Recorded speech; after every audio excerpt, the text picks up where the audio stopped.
ত্রিপুরা রাজ্যে আইনের শাসন ভেঙে পড়েছে, এটা আমরা বিরোধী দল বলে শুধু বিরোধিতার জন্য কথাগুলি বলছি, এটা মোটেই না। যে রাজ্যে আইন শৃঙ্খলা থেকে শুরু করে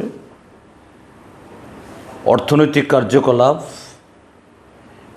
শিক্ষা, সংস্কৃতি, অর্থাৎ সব মিলিয়ে রাজ্যের মানুষ যাতে তার গণতান্ত্রিক অধিকার এবং তার দায়িত্ব পালনে আমাদের দেশের সংবিধান যেরকমভাবে সেই সুযোগ করে দিয়েছে, তা সুন্দরভাবে ক্ষমতায় যে দলের সরকারই থাকুন এটা ভোগ করতে পারেন। আমরা সর্বদা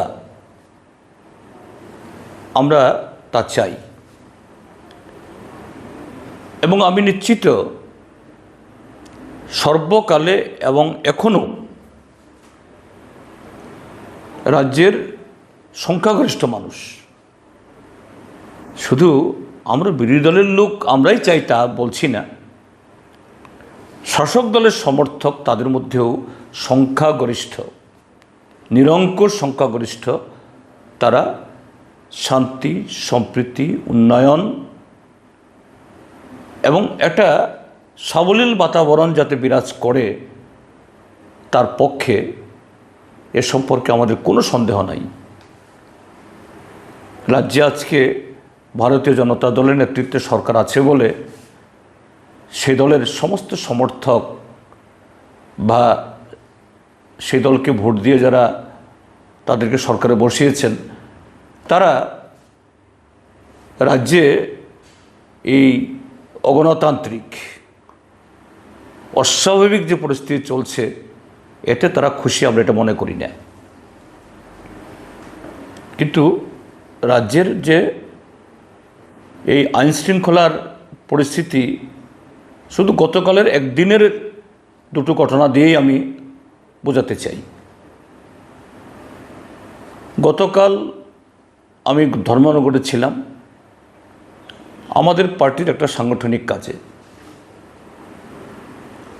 তো এটা কাকতালীয়ভাবে, এটা আমার সাথে আগে থেকেই এরকম প্রোগ্রাম ছিল তা নয়, ধর্মনগর আমাদের যে পার্টি দপ্তরে আমার সভা, সেই দপ্তরেরই হল ঘরে ত্রিপুরা মোটর শ্রমিক ইউনিয়নের ধর্মনগরের মহকুমার সম্মেলন।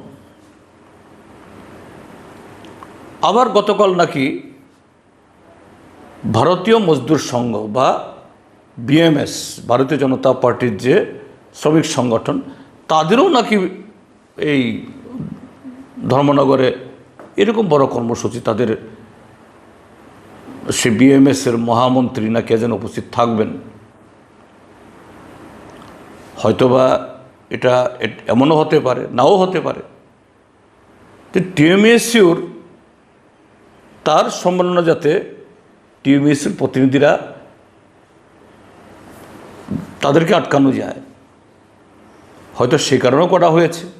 কারণ শুনেছি সেখানে নাকি হুলিয়া জারি করা হয়েছে যে সমস্ত শ্রমিকদের যদি তারা রাস্তায় গাড়ি নামাতে চায়, অটো নামাতে চায়, টমটম নামাতে চায়, ধর্মনগরের সমস্ত শ্রমিকদের এই বিএমএসের মহামন্ত্রীর সভা থাকতে হবে। বিএমএসের সমর্থক হন বা না হন, কিন্তু পূর্ব নির্ধারিত কর্মসূচি টিএমএসইউ তারা এটাকে বানচাল করেননি। এবং যেহেতু একই কমপ্লেক্সে আমারও প্রোগ্রাম, আমাকে তারা আমন্ত্রণ জানালেন যে আপনি যদি দয়া করে আমাদের যে সাধারণ সভাতে, সম্মেলন তো তারা নিজেরা করবেন, যে এই সম্মেলনকে কেন্দ্র করে একটা এই সভা ডেকেছেন তারা, শুধু প্রতিনিধিরা না, ধর্মনগরের অন্যান্য আমজনতা তারাও এসছেন। ভালো সংখ্যক। আপনি দেশের এবং রাজ্যের বর্তমান পরিস্থিতির উপর একটা আলোচনা করুন। আমি যথারীতি 30-35 মিনিট আলোচনাও করেছি এবং স্মুথলি মসৃণভাবে তাদের সে সম্মেলন সম্পন্ন হয়েছে, যে বিএমএসের হুলিয়া সত্ত্বেও টিএমএসইউর প্রতিনিধি যাদের হওয়ার কথা তাদের কাউকে আটকাতে পারেনি। সবাই বলা যেতে পারে একটা চ্যালেঞ্জ নিয়ে তারা সম্মেলনে এসেছেন, সম্মেলন করে গেছেন শান্তিপূর্ণভাবে, কোনো ধরনের অন্যথা কিছু হয়নি। কিন্তু অপরদিকে এই মহামন্ত্রীর যে উপস্থিতিতে সভা, আজকে পত্রপত্রিকাতে উঠেছে যে বিএমএসের দুটা গোষ্ঠীর মধ্যে সশস্ত্র লড়াই, প্রায় প্রাণে মেরে ফেলার মতো উপক্রম। একজন বাবুল দেব না কি জানি একজন নাম, ঠিক আমার মনে নেই এখন, তিনি ফেসবুক লাইভে এসে বলছেন 25টা বছর ত্রিপুরার যে বাম জমানা ছিল, আমি বরাবরই এই টিএমএসইউর বিরোধী সংগঠন, অর্থাৎ তখন কংগ্রেস বা বিজেপি ছিল না, বাম বিরোধী সরকার বিরোধী সংগঠন করেছি। কোনো দিন আমার উপর হামলা হয়নি। আমার যে প্রাণ কেড়ে নেওয়ার জন্য এরকম দলের সভাপতি নির্বাচনের কথা ছিল। নির্বাচন তো হয় কোনো রাজনৈতিক দলে বা কোনো সংগঠনে সম্মেলন করে, সে সম্মেলনের প্রতিনিধির মাধ্যমে ভোটে হোক বা হাত তুলে, কিন্তু আপনাদের তো সে আওয়াজ নেই। বাইরের থেকে নাকি আপনারা এই অবজারভার, তারপর রিটার্নিং অফিসার নিয়োগ করেন, একেবারে ডাকডোল পিটিয়ে পৃথিবীর সর্ববৃহৎ দল, সর্ববৃহৎ গণতন্ত্র। কিন্তু কি হলো, সেই মে মাস থেকে শুরু করেছিলেন গত বছর, আরেক মে পার হয়ে এখন জুন পার হয়ে যাচ্ছে আজকে, কিন্তু আপনাদের কোথায় সেই নির্বাচন? আর এই নির্বাচন স্থগিত করে সবাই দিল্লিতে, সব দিল্লি পাড়ি দিচ্ছেন বড় বড় সুটকেস এবং পুটলা নিয়ে। কেন? কোনো রাজনৈতিক দল যদি জনহিতে, দেশের হিতে, দেশ নির্মাণে হয়, কেন পুটলার দরকার? কেন বড় বড় বাক্সের দরকার? আমি বলছি না এগুলো, কে বলছে? মুখে মুখে জনগণ বলছে, আপনাদের সমর্থকরা বলছে, পত্রিকা বলছে। আমি জানি না সে পুটলাতে কী আছে, জানি না সে বক্সে কী আছে। এইভাবেই আমাদের রাজ্যে গণতন্ত্রের জবাই হচ্ছে। আইন শৃঙ্খলা একটা ছোট্ট, যারা সব কিছুতে মাতব্বরি করছেন, এদের হাতে চলে যাচ্ছে। তার অর্থটা কি? এ রাজ্যের 44 লক্ষ মানুষের বাঁচার অধিকার, জীবনের অধিকার, রোজগারের অধিকার, শান্তিতে থাকার অধিকার, ভোট দেওয়ার অধিকার আজকে বলুণ্ঠিত হচ্ছে। এই হলো ত্রিপুরা রাজ্যের চিত্র, অত্যন্ত দুর্ভাগ্যের। তার বিরুদ্ধে সবাই মুখ খুলুন। বিজেপির ভেতরেও যারা গণতন্ত্র চান, শান্তি চান, উন্নয়ন চান, আমি তাদেরকেও অনুরোধ করব, এটা শুধু বিরোধী দলের বা সিপিআইএমের একার দায়িত্ব না, আমাদের সবারই দায়িত্ব এটা। প্রাণ কেড়ে নেওয়ার জন্য এরকম প্রাণঘাতী আঘাত হয়নি, সম্পত্তি ধ্বংস হয়নি। গতকাল বিএমএসেরই সমর্থক আরেকজন শামসুল হক, তার হোটেল ভাঙচুর হয়েছে, তার জীবিকা এটাকে মানে ধ্বংস করে দেওয়ার চেষ্টা হয়েছে। এটা বিভীষিকাময় পরিবেশ। একই শহর, কিন্তু দুই শিবির, দুই চিত্র।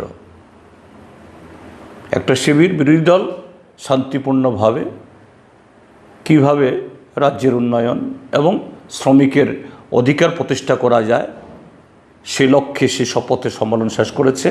আর আরেকটা সম্মেলন শাসক দল যারা বিকশিত ভারত, অমৃত ভারতের যারা সৈনিক, এরা একজনের মাথা আরেকজন ফাটাচ্ছে, একজনের জীবন আরেকজন কেড়ে নেওয়ার চেষ্টা করছে। এটা একটা চিত্র। আর একটা চিত্র গোমতী জেলার কাকরাবন। 18 সাল থেকে এই কাকরাবন, সেখানে বামপন্থীরা নিষিদ্ধ। সিপিএমের পার্টি অফিস বারবার আক্রান্ত, কখনো পুড়িয়ে দেওয়া হয় কিছু হলেই, কখনো ভেঙে চুরে চুরমার করে দেওয়া হয়, ক্ষতবিক্ষত অবস্থা এখনো।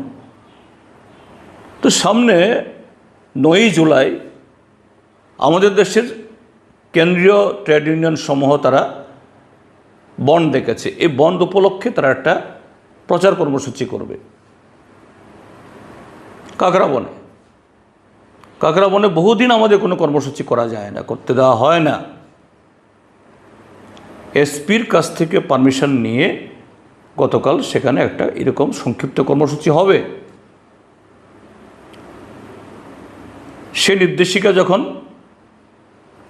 থানায় গেল, কাকরাবন থানাতে, কাকরাবন থানা থেকে মণ্ডল কমিটি তারা জানলো সেখানে একটা কর্মসূচি হবে। আমাদের দেশের শ্রমিক আন্দোলন বা গণতান্ত্রিক আন্দোলনের তাদের বক্তব্য রাখার যে অধিকার তা ব্যক্ত করার জন্য। কিন্তু মণ্ডল জানিয়ে দিল এই থানাকে যে না, এখানে করা যাবে না, করতে দেওয়া হবে না। কোথায় যে সাংবিধানিক দায়িত্ব পালনে জনগণের ট্যাক্সের টাকায় বেতন নিয়ে যে আরক্ষা দপ্তর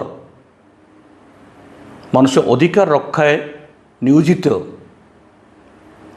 তারা এই গণতান্ত্রিক অধিকার রক্ষায় তার ভূমিকা গ্রহণ করবেন। সেই আরক্ষা দপ্তরের যে থানার মধ্যে যারা দায়িত্বে আছেন, তারা যে ঊর্ধ্বতন কর্তৃপক্ষ পুলিশের এসপি, ডিস্ট্রিক্ট এসপির পারমিশন থাকা সত্ত্বেও মণ্ডলের নির্দেশে বলে দিচ্ছে যে না, মণ্ডলের পারমিশন নেই এখানে কর্মসূচি করার, কাজেই এটা আপনারা বাতিল করুন। কোথায় চলে গেছে? ত্রিপুরাজ্যের মাননীয় মুখ্যমন্ত্রী তিনি প্রায় প্রতিদিন সরকারি অনুষ্ঠানে কিছু লোকজন জড়ো করে তিনি বলে বেড়াচ্ছেন অমৃতকাল, সুশাসন, ত্রিপুরাজ্য উন্নয়ন শুধু পরিকাঠামোগত না, যে শিক্ষা, স্বাস্থ্য, সংস্কৃতি, সামাজিক সমস্ত দিক থেকে যে অন্য পর্যায়ে চলে যাচ্ছে।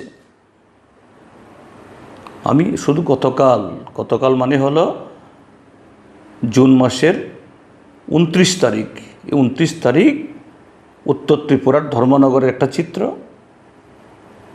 আর ঊনকোটি জেলার গোমতী জেলার কাকরাবন চিত্র তুলে ধরলাম।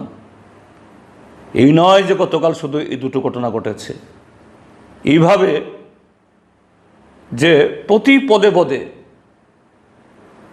মানুষের গণতান্ত্রিক অধিকার, এই যে কদিন আগে এই 25শে জুন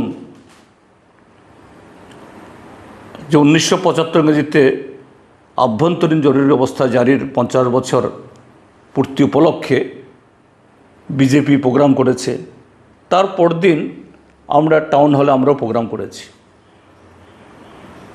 আমাদের বক্তব্য কি?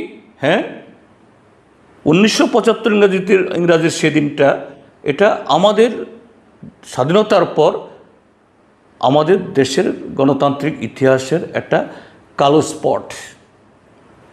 তা থেকে কংগ্রেস দলও শিক্ষা নিয়েছে, শাস্তিও পেয়েছে। নিশ্চয়ই কংগ্রেস দলের মধ্যে যারা শুভবুদ্ধি সম্পন্ন গণতান্ত্রিক অর্থাৎ আজকের যুগে, তারা সেই দিনগুলোকে সমর্থন করবেন না, এবং সেই দিনগুলো যাতে না আসে তারাও এ ব্যাপারে নিশ্চয়ই যে এই কী বলে এই অনুতপ্ত বা আগামী দিনের জন্য তারাও সেভাবে ভাববেন। কিন্তু আজকের শাসক দল যে গ্যাজেট নোটিফিকেশন করে সরকারিভাবে সারা দেশে যারা সংবিধান হত্যা দিবস হিসাবে 25শে ডিসেম্বরকে উদযাপন করছেন, প্রতিপালন করছেন, তাদের কাছে বলবো যে আপনারা তো প্রতিদিনই সংবিধান হত্যা করছেন, প্রতিদিনই গণতন্ত্র হত্যা করছেন। আপনাদের দলে শুধু জনগণের অধিকার আপনারা হরণ করছেন না, নিজেদের দলেরও।